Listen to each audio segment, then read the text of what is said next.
ബാച്ചയെ കൊണ്ടുപോവാ ഒരു 10 കമന്റ് നിങ്ങൾ പോയി ഇട്ടു നോക്കി. ഒരു 10 കമന്റ് കാദർകോടി തീർച്ചയായിട്ടും കൊണ്ടുവരും. കാരണം സഫയുടെ അയലിൽ തൂങ്ങിയ ലല്ലുവിന്റെ ജഡ്ഡിയെ കുറിച്ച് ഇന്റർവ്യൂ ചെയ്ത ഖാദർ, മെഹനാസിനെ ഇന്റർവ്യൂ ചെയ്യാൻ തുനിഞ്ഞ ഖാദർ എന്തുകൊണ്ട് ബാച്ചയെ ഇന്റർവ്യൂവിൽ കൊണ്ടുവരുന്നില്ല? എന്താ ബാച്ചനെ കൊണ്ടുവരാൻ ഖാദർ കരിപ്പിടിക്ക് കഴിയാത്തതാണോ? ഇല്ല. കാരണം ബാച്ചയെ കൊണ്ടുവന്നു കഴിഞ്ഞാൽ ആ ഒരു പ്രശ്നം നമ്മൾ കേരള സമൂഹം വീണ്ടും എടുത്ത് കയ്യിൽ വെക്കും എന്നുള്ളത് ഖാദർ കരിപ്പൊടി എന്ന തന്തയില്ലാത്തവന് നല്ലോണം അറിയാം.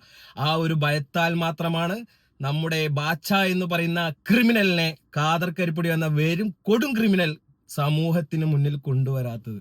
ഇനിയെങ്കിലും നിങ്ങൾ മനസ്സിലാക്കി. ഇനി ഈ മനസ്സിലാക്കാണ്ട് നിങ്ങൾ ഈ പ്രവർത്തിക്കുന്ന ഓരോ അടിയും, നിങ്ങൾ റിഫയ്ക്ക് നീതി കിട്ടാൻ വേണ്ടി പല ആൾക്കാർ അവനെ കൂടെ കൂടിയിട്ടുണ്ട്.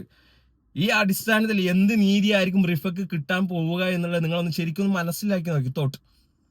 ശരിക്കും ചിന്തിച്ചു നോക്കി, എന്ത് നീതി ആയിരിക്കും ആ പെൺകുട്ടിക്ക് ഇവന്റെ കയ്യിൽ നിന്നും കിട്ടാൻ പോകുന്നത്. ഓക്കെ, അപ്പൊ ശരി.